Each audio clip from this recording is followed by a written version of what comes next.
welcome to I've Seen Things. I'm Taja. And I'm Amy. And we're here to talk about logistics, safety, and just have a lovely chat. Oh, yeah? You do that every time. Amy is our resident safety ninja. Yes, I am. So she's here to give us the safety talk.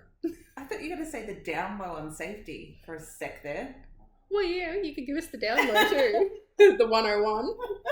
Safety 101. Yes.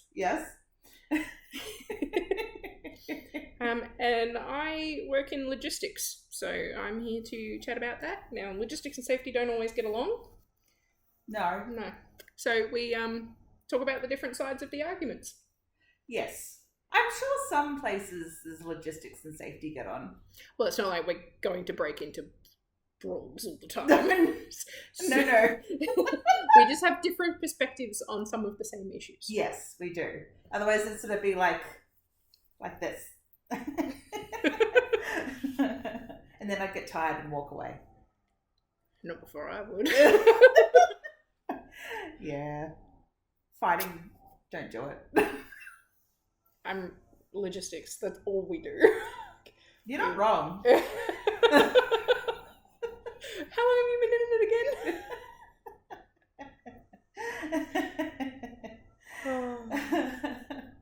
So, what did you want to talk about today, Taja? I thought we could have a chat about the Bremer River Bridge in Queensland. Oh, yes. It's a bit of a topic at the moment. It's a bridge that is 65 years old. And So it's about to retire, if it was a human. I think it should have retired a while ago. It's had a heavy life. I think that's part of the problem, is that it's beyond retirement age for what it is. I mean, technically it's got 2 more years. Under the new rules, not when it started. Yeah. I digress. Contentious bridge, yes. Yeah. Oh my god. Essentially, what's happened is the Bremer River Bridge, I believe, was a steel construction or steel and wood construction. It's no longer safe to carry heavy loads. So, there's, for a while now, we have to cross the bridge to visit my brother's place. And for a long time now at the pads at Bundamba, they have had a lot of transport vehicles and police set up, and any vehicle that is a registered heavy vehicle has to pull over to the weighbridge and be weighed before it can go any further. Because if it's over a certain weight, it's deemed as unsafe to travel the bridge. I think it was anything over a ton? Yes. I can't actually remember exactly. But it's on the Warrego Highway, so just got a little bit of a news article here where they're talking about it. It's one of the, what have they got here? It's got widespread... Sorry, get my reading eyes on. Oh, there's water running. There's a little drip. But I'm looking at a little drip at the moment. Couldn't get our words together. Really? Edit you out. Oh my god. So it is the second highest trafficked rural national highway out of southeast Queensland. Yes. Moving almost 6,000 heavy vehicles a day, and represents the most critical freight route for heavy vehicles carrying agricultural, construction, defence and resource cargo, connecting the Port of Brisbane to Toowoomba, the Surat Basin, southwest and central west regions of Queensland, and it actually links through to Darwin and Melbourne as well. What? Yep. Really? Yeah. Wow. Yeah, if you go the inland road, that's the way you go.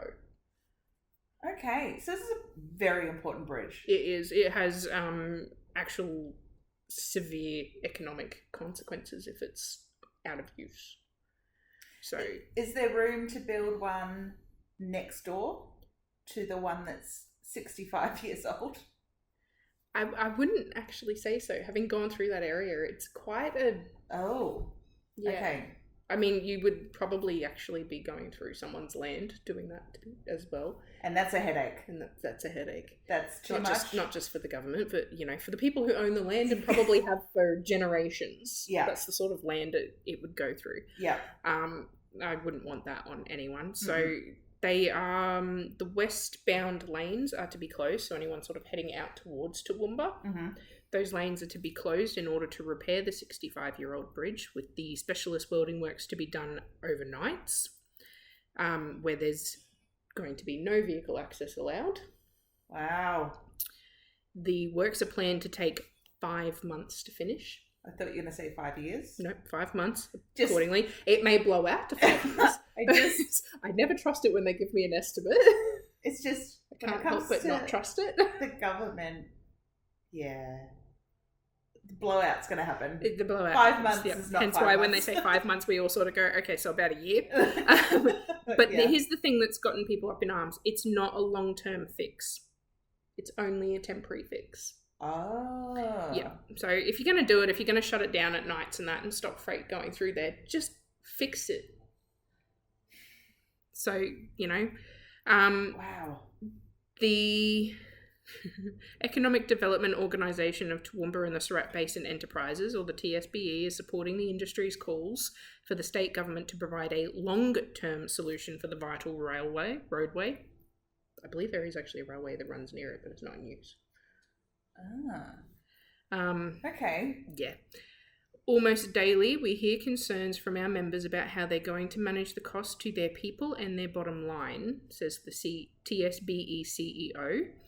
We can't express how critical the Bremer River Bridge to connecting our state, and this really demonstrates how reliant we are on a single freight corridor and highlights the need to diversify the transport options.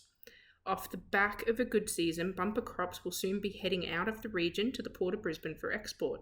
Local business owner Peter Hart of Grain Hart estimates that 20 to 30 containers of produce will need to pass over the Bremer River Bridge every day. In expressing that concern, he has not ruled out the impacts that will include reducing the number of shifts he can run per day, which will increase freight costs and ultimately pass on to primary producers, which we all know will then be passed on to everyone buying, the consumer. Yep. So many family-owned transport operators are losing hundreds of hours in productivity every year by having to break down trailers just so they can cross the Bremer River Bridge. And everyone is feeling the efficiency squeeze, so we know that our customers are too. The Bremer River Bridge is the main artery of the southeast corridor, and there is no other options on the table to address this issue. We need to focus on supporting the local transport businesses to be more productive so Queensland can be too. Another critical regional industry that will experience severe impacts is energy production. Toowoomba and Surat Basin region is Queensland's energy capital and is home to the front line of the transition to renewables, with almost 1,500 wind towers currently in operation or under construction, which means that freight and logistics requirements for the transportation of wind turbine blades and the supporting materials from port to site in the region is reliant on traversing the Bremer River Bridge. The implications on the regional road network not up to capacity will significantly impact the delivery of Queensland Government energy transformation plans, and in public submission to Queensland Parliament Clean Economy Jobs, Resources and Transport Committee, the Port of Brisbane expressed the view that direct investment in the upgrades of the Bremer River Bridge by the state government must be of the highest priority, for without the investment, the logistics of moving such components to sites becomes costly and therefore puts long-term energy transition projects at risk. A business case to replace the Bremer River Bridge identified the significant defects present was developed back in 2019. To date, the business case has not been released and no other plans have been provided to address critical connectivity and reduced usage to the bridge. TSBE call on the state to prioritise the Bremer River Bridge solutions that works with local governments and industries to get a long-term solution in place to alleviate the chokehold the Bremer River Bridge currently has on the economy. This was posted on the 5th of March. So it was to date on the 5th of March. Okay. I believe that there has since been a ministerial... Yeah, so you've got the ministerial media release there about the $42.5 million commitment to repair the bridge. Keyword repair. Yeah. Yeah. So again, that sounds more like a temporary solution. It's a lot of money to throw at a temporary solution, and from what I don't know about your understanding of that, but my understanding is that they're actually requesting for a diversification of the corridor. Yeah. So they don't want everyone having to travel that same bridge. So that rail, it's like I understand with the producers, the farmers up there. Have you gone up there and seen? No. Okay, it's beautiful to go up there during harvest season. Like, don't get in the way or anything, especially during sunflower season. Oh my god, stunning. I can imagine that there's a farmer up there who's actually gotten quite wise to the social media influencer sphere. Yes. And he now charges them to come on site and do the photos. Very good. Very good. Much better, because they had a big problem with them a couple of years ago because they were jumping the fence and just walking into the fields and taking photos and breaking flowers and that. That's someone's livelihood, guys. Please don't do that. Yeah. That land is not your land. Yeah. You just not just that, but on. you know, you're directly impacting someone's income. Yeah, exactly. To get a nice photo. So this farmer has actually wised up to that a little bit and gotten a little bit clever in how he deals with them, and he's put signs up, and there's, you know, he lets them know that you can come on site and have a photo. There's a special area he's got set aside for them, which I think is the smartest way to go about it at the end of the day. Very savvy. Because they were jumping the fence and just wandering into these big sunflower fields. And look, I get it. I've been up there at that time of the year. It is gorgeous to drive past and just have acres upon acres upon acres of sunflowers. Yeah. It's just gorgeous. And it's like you go a little bit further up to Chinchilla and that, and there's the watermelon festival every couple of years. And I've heard of this. Yeah, Sounds really fun. Yeah, it does. Just be careful of the watermelon you buy. What does that mean? Well, they do infusions. Oh. So they'll like cut a little bit of the watermelon out and then they'll soak it in different alcohols. Oh my god. Okay. So if you're not interested in having alcohol, make sure that you're buying just like watermelon. Watermelon. Yeah. Got it. And like when you go up, doesn't matter if the festival is on or not, when you go up during watermelon season to Chinchilla, they've just got carts on the side of the road and it's like an honor system. You just put your money in and you choose a watermelon and take it home. Oh my gosh. Straight from the farm. Gorgeous. Worth the drive. Okay. It's just stunning countryside. Yeah. Really nice watermelon. And then you stop at the lookout at Toowoomba on the way back. Aww. And have lunch with fresh watermelon. There you go. There's a day trip. That's beautiful. Sorted by Tasha. We've done that trip a few times. It's nice. Yeah. Yeah. So when you heard of the Pineapple Festival, Toowoomba? Townsville. I think the pineapple one might be Townsville. That's North Queensland. Townsville, yes. Toowoomba has the flower festival. Mm-hmm. That's the one. Which is beautiful too. Yeah, yeah. So some highlights for anyone. Hey, look, if you're in Queensland and you're looking for something a little bit different to do and you've got your timing just right. Just maybe not the Bremer Bridge. Well, hey, look, apparently it is the end of March now and they released this at the beginning. So hopefully that means that some of those, that was meant to be starting this month. So hopefully there's a little bit more happening there and we'll be able to get moving again. Because the minister's statement come out on the 11th of April this year. Okay, so only a couple of weeks ago. So yes, we're closing in on the end of April. So you'd hope that works are started or are about to start. Well, they did say that the works for the welding had already started. That's good. I guess it's interesting that this hasn't been addressed, I want to say like 10, 15 years ago. Having one corridor. So this is the thing that I find with being in transport, and more specifically, I spent a lot of time working in regional Queensland transport, or in transport that services regional Queensland. There's not it's only been in the last few years that they've started taking the conditions of the roads and the highways and the bridges going out to those towns a little bit more seriously. And it's very frustrating because the roads out there are bad. Yep. I have heard from quite a few of the interstate drivers that the roads in Queensland are still much better than the roads in New South Wales. There's some roads down there that just don't seem to be roads anymore at all. You can see like remnants of a road. Just like a bit of tarmac here and a bit of tarmac there. But yeah, they have been really bad for a long time. Yeah. Specifically, a lot of the places going sort of north, the Bruce Highway has been an issue for a really long time. There is all the traffic that travels that as well. Always upgrading that. Always doing works on the Bruce Highway. But see, that's the thing that annoys people, is that they may always be doing works on the Bruce Highway, but they've never actually done, like, anything to upgrade it until recently. It's just been patchwork. It's that reactive thing again. Yeah. It's like, you know that the traffic is increasing, the population of the areas are increasing, so why are we not putting the infrastructure in place to carry that? Because that's where forecasting comes in. We talk a lot about, pre-planning. Well, if they're using the same people that do the weather, then we know where the problem is. They told me it was going to be beautiful and sunny, and I got rain. Yeah.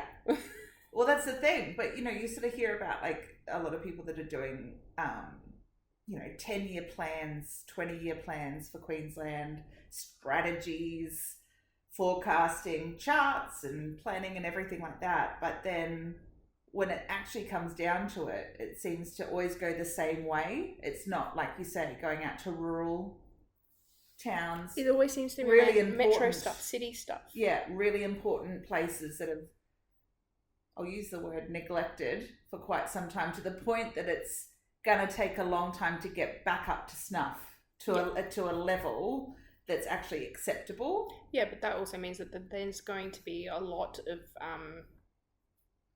impact on people's movements during those times as well, and not just not just heavy vehicle movements, but like family movements and things like that as well. Yeah, and especially with the population boom out there, because there's a lot of people that are being encouraged, especially financially, to look at moving out to these smaller towns because it's more affordable living in regards to being able to actually purchase a house, being able to live every day. Yeah.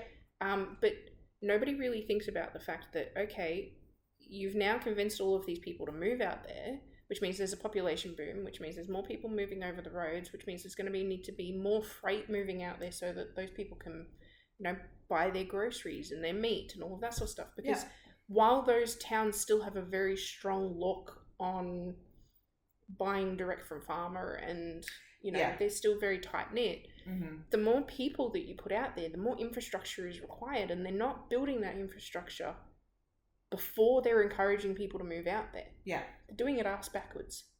Yes. And that seems to be the MO. A lot of things anyway. So it's not surprising. We're not saying we're surprised by any means. This is not a new thing. But this has been happening all our lives. Since the dawn of existence. Since the dawn of government. Yes. So I guess it's interesting whether they've weighed it up, whoever they are in the scheme of things. They've weighed it up and some sort of plugs come out or something. Yeah, sorry. Oopsie. Don't mind me. It's fine. Okay, no worries. All good. And maybe, and this is just me coming to my own conclusion, I'm not saying this is what they've done or anything, but sometimes when something is working, so they're doing what they're doing, is this like the whole traditional aspect of if it's don't broke, don't fix it? Well, that's kind of what I was leaning into. Like, we've come up with a way, but it's a way. I'm not saying it's the best way, and I'm not saying it's by any means helping anybody. But okay, we're doing a thing, and it seems to be working. How long can we do this before we need to do something else? Okay, so my thing there is that people have been talking for a very long time about how this is a problem, and not only that it's going to be a problem, but that it's becoming a problem. Like, there were active safety concerns, there were active issues, there were people reporting active problems. Yeah. And it took forever for them to actually be like, oh I can see where you're coming from now. It's like, hang on. When the first guy showed up and said, you've got stress cracks in the bridge, or that this welding's letting go, or this is happening, like, would you not want to take the chance then to fix it with minimal issue? Yes. It's a 65-year-old bridge that is very clearly under that was only 6,000 heavy vehicles. That's not counting standard family vehicles or the tradies utes or anything like that. That's just what's classified Trailers, as a heavy vehicle. Yeah. Caravans, boats, like... The BCFing people. Yep. It didn't count the trains that go over. So it's sort of like, okay, well, you've counted how many heavy vehicles on there. Are you taking into account all the other vehicles? Well... Are those families to be stranded out there?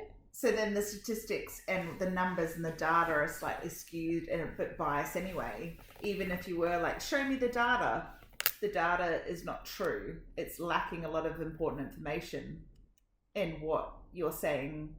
Okay, well, I need another 42.5 million to actually fix the bridge. Yeah, well, if you scroll down on your thing there, just a little bit under those dot points. Yeah, it says that they've matched funding from the federal government, so it'll be a total investment of 85 million for the important asset. It's a bridge. It is a bridge. So on the back of that, I didn't know that bridges were assets. I thought that they were modes of, considered an asset. Yeah. Is it? Mm-hmm. Is that why we keep getting charged for a bridge that we've already paid off in the city? Weirdly enough, yeah. Because it's an asset they could sell. Right, got it. So don't get me started. Yes, I won't. We haven't got the time. That's another episode. Damn it. But I guess from perspective then, if I go a little bit away from a bridge and just think about when I was at a different workplace to where I am now, there was a lot of ram raids going on at the time. So different stores got hit multiple times. And that's why you see bollards a lot of the times right in front of retail doors or any sort of ATM doors. Yeah, like a lot of different, ways to kind of stop especially if people are in the place, wherever you're shopping or... I love that video on YouTube of the guy that's like ram raiding with an excavator. So he just like rips the bollards down and then pushes the bucket through the front of the store. He stole a motorbike. He ram raided a motorbike shop. Yes. And he put the bike into the bucket. And then took it. And then took the... I've never understood that. Like if you're ram raiding a motorcycle shop with an excavator... Would you not escape on the motorbike because it's faster than the excavator? Because I just love the visual of him with the bike in the bucket, and he's like, meep, meep. My favourite thing is that he didn't even get out of the motorcycle shop before the cops caught up to him, and so now there's this excavator with a motorbike in it just putting down the road with a bunch of cop cars following him. I'm like, seriously, she'll be coming round the mountain. Those two brain cells you collided together to make this plan. You might have wanted to add that third one so that you can have the getaway route. Oh my god. Well, that's the thing. Also not encouraging that. No. It's just funny. No, but that's just an example of sheer stupidity. But sometimes, like, also bollards don't work. But it is a deterrent and it does slow the impact if it's a light vehicle. As in ute or smaller. Yes. So depending on the speed too.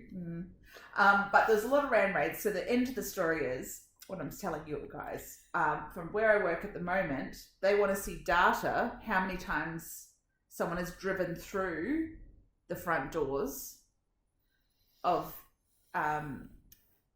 the physical space that we occupy in order to put money towards bollards for every place.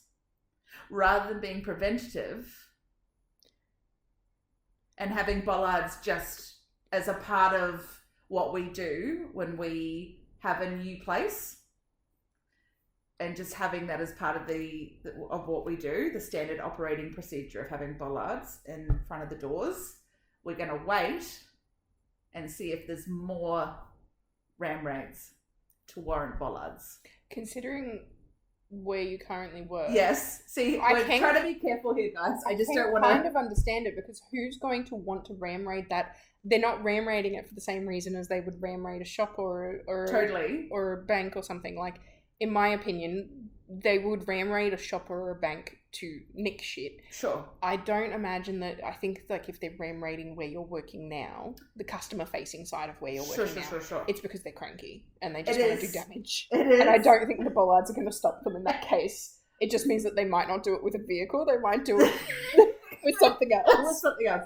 like a prime mover or something. No, I'm thinking crowbar. Oh, right, yeah. Just gonna walk up and start smashing windows. But in saying that, so after all this, last week it happened. Really? Really? In like Queensland? Yes. Somewhere? Yes. In our area? Yes. Or like our area, people. I'm Googling. Madly Googling. So, I don't know. Sometimes I feel like you don't necessarily need all of the data and all of your previous historical incident reports and various people making reports and concerns and putting hazard identification in, things like that. They're all really great, but sometimes a decision just needs to be made. It just goes back to what we were talking about before we come on the air. A decision just needs to be made about it. Yes or no, this is why or why not. Not maybe at some point in the future we might do that if another thing happens when it did actually happen, weirdly enough. So it was almost a bit of a like, in your face, this happened. They even filled their car with petrol. Mm-hmm. Like bottles of petrol. Yeah. Oh my God. Yeah. I mean, considering the suburb on this, you can't call that our area. There's no way I'm laying claim to that suburb. Anyway. It's around. We're around. It's within the Queensland region, but you know. Oh yes. My God. Yeah. So there you have it. So that's a real roundabout way. But considering how long the Bremer River Bridge stuff and all that encompasses of how urgent that needs to be rectified, and we're now 2024, and there may or may not be repairs starting soon, like, or diversification, like but this is the thing this is just another thing frustrating people in regards to this freight corridor, because the have you heard about the drama with the Toowoomba bypass? No. Like, really? Okay. Well, I honestly, I'm a little bit surprised, because I would have thought that you would have heard about it because of like what you've recently been doing for work. Sure. Sometimes I don't get put on all of the things. No, but like it's such a big topic, I would have thought that you might have heard a little bit about it in...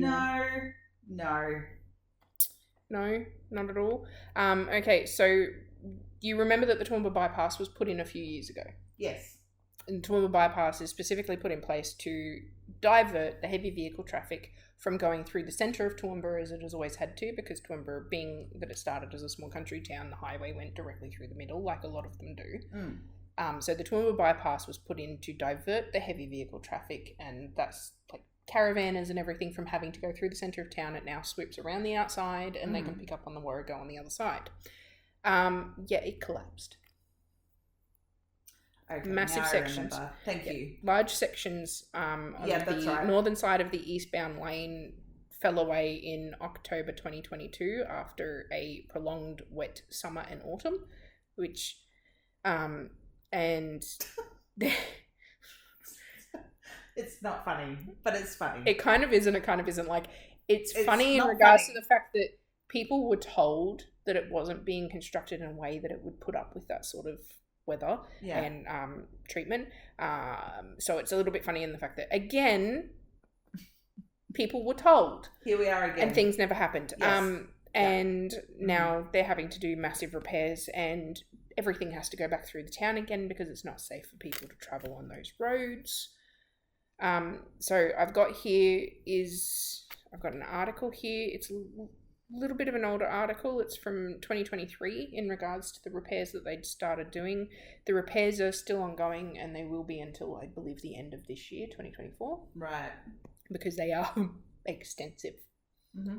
Like, entire chunks of the highway just disappeared. Wow. Yep. So the major repair works on Toowoomba bypass are to ramp up from mid 2023 to late 2024. The contractor behind the $1.6 billion project said. that figure, $1.6 billion.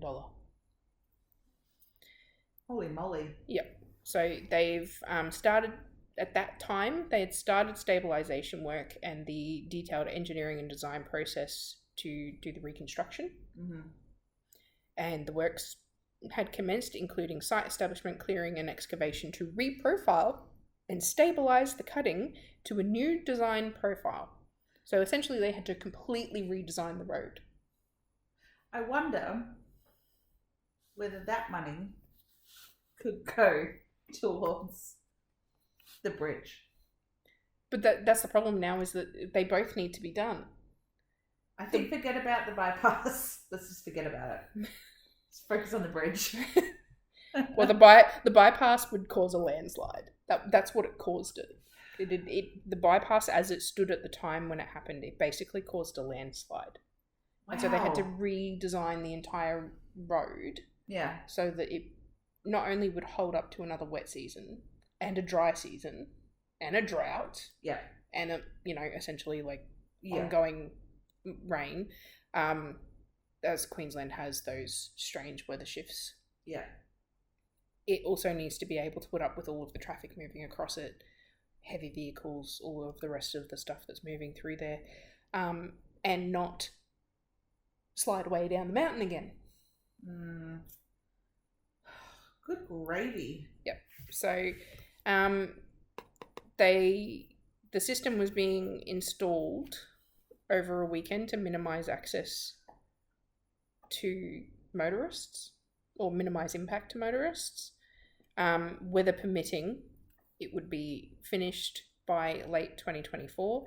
Large sections of the northern side of the eastbound lane crumbled in October after busy Queensland freight route was smashed by record rainfall through summer and autumn. Truckies were forced to break down at Charlton, and the Department of Transport and Main Roads redirected heavy freight traffic through the city at significant cost to transport companies. Because the other side of the Toowoomba bypass was the fact that they didn't have to actually split their trailers anymore. They were able to continue on as road trains. Because they weren't having to make those corners, they weren't having to come through the cities and that. So one driver on a road train going through the bypass was able to go all the way to Gatton before having to split to come into Brisbane. Wow. Which meant, usually with the road trains and that, yeah, you could go to Gatton, but you had to split coming through Toowoomba. Because you just won't make the corners, it's a town. Yeah. And B, it's dangerous because it's a lot harder for you to get up to speed and then slow down and then get up to speed and then slow down. Yeah. So the transport companies were actually quite looking forward to being able to utilise it in that way. What we weren't looking forward to was the extra costs that were being implied on transport companies, because there's, again, a lot of extra costs because they've got to make back their money somehow. It's not like we're not paying taxes or anything. Yeah. Unlike some people. That's for random rambles. Yeah. Check us out. So there's all of this, and these repairs and the re-engineering, the restructuring, that's all still going on. So that's two major projects on one freight corridor that services almost all of southeastern regional Queensland. Wow. And Darwin and Melbourne, and if you get to Melbourne you can go to Adelaide. Why wouldn't you? I'm just saying, it's all through that same highway. Yeah. So it's... what a nightmare. Both these things are a nightmare. Well, there was a massive industry call for the TMR Director General to resign because of what happened with this at the time. Yeah. And there's a direct quote here that says he should resign immediately because the fish rots from the head and the TMR needs a massive cultural change and clean out starting from the top. So there were some rather strong words thrown around. At one point last year, they even used shipping containers filled with ballast to act as a protective barrier to stop any further rocks falling into and impacting traffic lanes. Because it was still falling on people. So it's, regional roads, regional bridges, highways, all of that sort of stuff, they for some reason get the least amount of attention. Yeah. But they're critical to our state's livelihood. Yeah. And everyone blames the heavy vehicles for the damage done to them, but the bridge is 65 years old. Yes.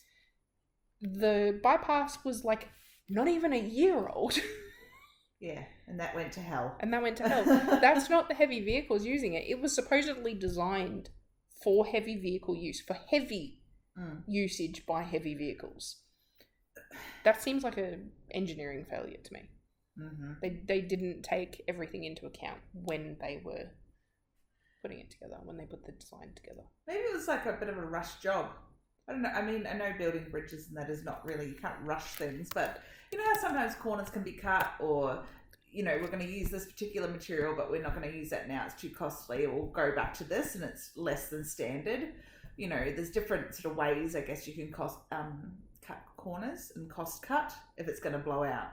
So, I mean, decisions about timelines, decisions about what kind of bypass and what the actual thing was going to look like, how it was, you know, maybe it didn't get, there's a lot of factors, I guess. Like they say, going from the top down, someone's signing off on all this. It was, and the irony of what you're saying right now is that there were actually a lot of truckies that were expressing their concerns over safety issues with the Toowoomba bypass while it was still being built. And they came out, they were expressing their concerns sort of in industry-based stuff and to their bosses for pass on to the bigwigs. Yeah. And it wasn't really taken seriously, and they only came out to the media side of things after the big cracks appeared. So I'll show you. I'll put a photo up here of what but that's the big crack that first appeared. Whoa. And then obviously there's the bypass. Yeah. Oh gosh, how scary. Yeah, so the veteran truckie raised serious safety concerns about the impact that running repairs on the $1.6 billion Toowoomba bypass was having on the truck movements in the region. He feared that it was going to end up fatal unless a solution was found. Mm-hmm. What's going on is insanity, said the Brisbane-based truckie, who has stayed anonymous for job security. Yeah. He said too many inexperienced drivers are going down the old range, loaded in A-doubles at very dangerous speeds, damaging diffs and gearboxes in the process. I've driven both Kenworths and Scanias. They will hold in a lower gear.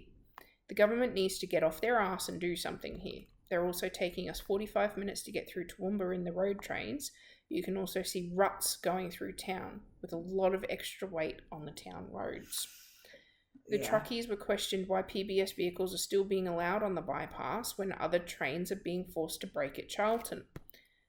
It isn't suitable for any of us, and it's a rolling shit show. Why isn't anyone looking at the big picture? While the repairs continue to drag on, the truckie says they're likely to see an increased police presence on the old range to start monitoring truck speeds. The police actually need to sit somewhere, maybe halfway down the range in an unmarked car, and just take the truck numbers and what speed they're doing. It's a matter of time till you get a bit further down, someone's broken down, or the cars have slowed up in a hurry, and one of these F-wits will take out 6 cars. Yep. That's how it's going to end. The truck will hold at 50k. Mate, there's too much traffic on that hill to be effing around while you're doing it. Meanwhile, the TMR has advised the industry that the eastbound lanes of the bypass between Warrego West Interchange at Charlton and the Warrego East Interchange at Helidon Spa will remain closed until further notice. Westbound lanes of the bypass continue to operate as usual after a temporary closure last week to install shipping containers filled with ballast in critical sections in a bid to prevent any further rockfall impacting traffic lanes. Local machinery operators aren't surprised there's now major faults beginning to show in the 41-kilometre bypass. They've worked on the project from the day dot and would routinely raise concerns to supervisors about what they felt was about what he felt was inadequate compacting being done along the route. They now refuse to drive any part of the eastern section of the bypass due to their safety concerns. If we get really heavy rain, that is very possible for this area, there's going to be failures right across this site, not just in that one area. Once it gets into that, it's going to let go. It's just going to let go. Truckies say that, as per usual, the industry was not consulted before work started on the bypass, and truckies are now the ones having to pay the price. It's left us with something we should be charging them for, not them charging us, said the president of the National Road Freighters Association.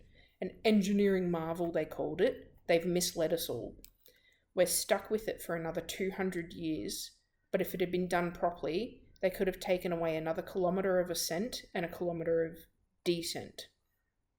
What sort of range do you have that dips in the middle and you have to climb again? TMR Southern Queensland Regional Director said experts and engineers would continue to monitor the slope after it had been hit with more significant wet weather. Finding a solution to the problem is extremely complex. Repairs need to be balanced with safety considerations for traffic and construction crews. And obviously, after that, there was another weather event, and then there were massive sections let way. So the industry, that was in November 2022, that article was written and those comments made. Wow. And there had already been issues presented to people before that and not taken seriously, and now here we are. Yeah, now here we are with massive sections closed and even more that's just dropped away and having to be rebuilt.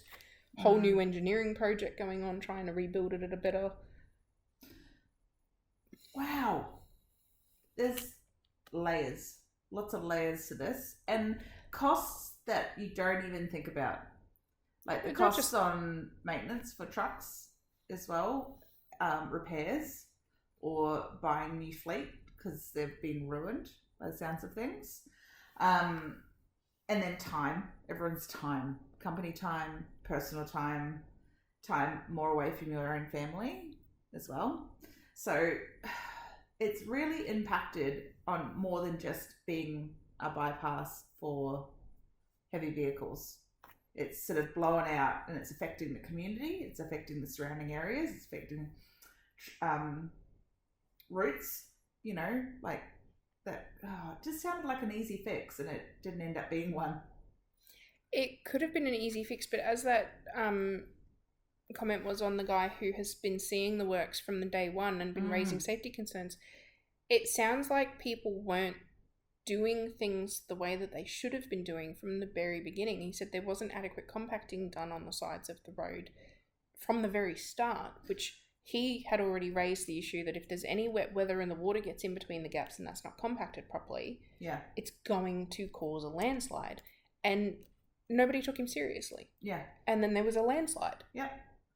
So, yeah.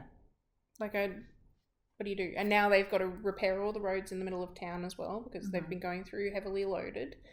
So, and they're at the time that these comments were made, they were probably still being told they could use the range and then being diverted at the last minute. So they were loaded to what the new road was at capacity for. Yep. But the town roads won't have that same capacity.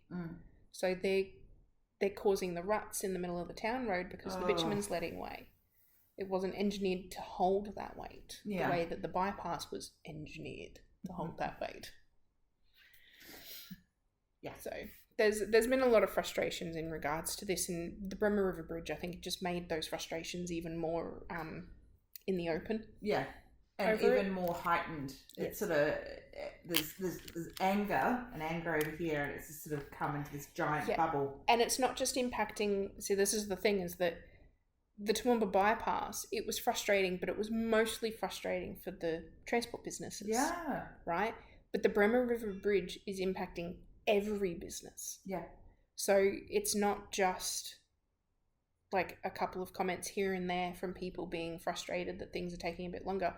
Their entire economy out there is being impacted. Small businesses, big businesses, farms, families, everything is being impacted now, and that's why those chambers of commerce are coming out and making their statements. The business enterprise initiatives are making their statements, and the committees and town councils are all trying to get involved now and be like, dude, fix it. Yeah. We can't fix it permanently, not just like a little bit here and there. Like, fix it properly. Just do something. Well, that's the thing, and it sounds like almost, you know, when you see a road and you've got a pothole, and you go, "Damn, that's been there a while." Yeah, and it's just keep getting busy. Everyone's going around. It's getting bigger and bigger because and then it rains and more chips off, and it gets And there's bigger and bigger tires, again. and then your rims, you know, and there's like car, you know. Or you see that guy down south who just started planting trees in his potholes. Yeah. Like in the potholes in the road near his house. And Yeah. they're like, oh, finally fixing it, are you? Because there was a tree in it? Yeah, exactly. So it sort of sounds like, you know, when you patch a pothole on a newly sealed road, I've got this actually problem just where I live. So they've redone the road and it looks very spiffy. And but there's this one patch. One patch where it's a pothole, and because we had heavy rain. Then it's been really weird with the weather. We've had more rain, and it's just gotten bigger and bigger and bigger, and now it's patched. The patch has been patched. The patch, yes. And then there's, you know, you can just see that people have tried really hard to sort of fill it with a little bit more soil, you know, and stuff like that. It just, because you know, you're not thinking sometimes you're on autopilot and you're going home and you go, ugh, I've gone over that, or I've gone in it, damn it, kind of thing. But and then you get an egg in your tyre and your tyre goes pop on the side of the motorway and you call an RACQ. This is the thing. So if, in relation to patchwork that we're talking about with this bypass, it's a pothole that's just going to get worse and worse and be this giant crater in the road, and people are going to go, that really needs fixing. Giant crater. Half the fucking Toowoomba bypass will just be missing. Yeah, it'll just fall away, and people go, oh, that's right, we're aware of that, we need to fix it. It was on the job sheet, we just didn't get to it in time. It's your repairs register. Yeah, exactly. Oh, that needs maintenance. We'll get to it tomorrow. And by tomorrow, we mean tomorrow never comes. Thank you, Annie. Yeah, but that's the thing. Patchwork is patchwork. You know, that, to me, that's like a little teeny weeny little thing. It's not patchwork material. This bypass. No. This is like a complete redo. Yeah. Like a redo that let's forget about what you just did and move on. Start again. But the thing that frustrates me, and I'm sure it frustrates a lot of people in the industry, and you know, the comments at the end of that article that I just read, they come along the same line, is that it's very frustrating to have something touted to the industry as this is for you, this is, you know, so that you guys can have all of this amazing stuff and you're going to save all of this money and it's going to be so good for you. And it's like, well, all right, but did you want to talk to us about it first? And we'll tell you how we need it to be that amazing. Like we will tell you what we need. Yeah. And then your engineers can run with that. Because when you just engineer it and you don't actually know what the industry needs or how they would utilize it, you can't engineer for what it's going to be used for. It's a gift nobody wanted. Yeah. And you should be happy with that gift. Basically. I think that's a little bit wrong. It's not a gift that nobody wanted. We did want a bypass, but we wanted it done properly the first time. Mm-hmm. We didn't want it breaking within the first year of use. Yeah. When we're supposed to be able to use it for 200 years. It comes back to the way Singapore does things. Like, I really think we should learn that one from Singapore. Like, they have to have every duck in a row for a civic project like that to be approved. They say it had to be able to stand up to the country's growth for 50 years. And if it can't handle the country's growth for 50 years, it won't be approved. If it's anything less than that.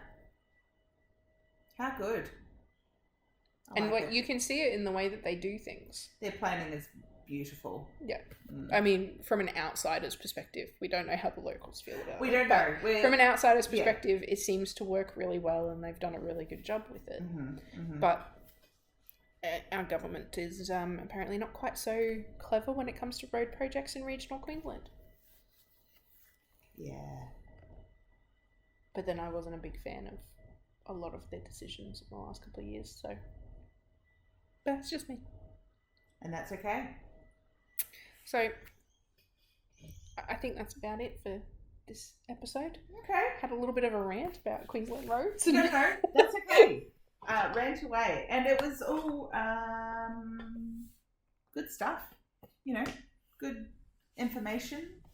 It's, you know, we had the minister's statement. Well, we didn't really read anything from the minister's statement, but the minister's statement is the basic bureaucratic speech for, yeah, all right, we'll give you some money. Leave us alone. And more information will be told to you when available. Yeah. That's how it ended. I like that it's just a statement. Like, it's not a big thing. It's just literally a here. Like, there's been no discussion about it in media. You know, like it's nothing really in the scheme of things. If you're not part of the industry, then you're not interested. So I'm not going to make a big deal out of it. We'll just pop that up there and keep it on the down low. Yep. Yeah. So we will see you all next time, and I believe Amy is going to be talking about some safety concerns regarding something a little bit different to what we normally talk about. Yeah. I'm excited. Cool. So we will see you all next time. Have a great day. Bye. Bye.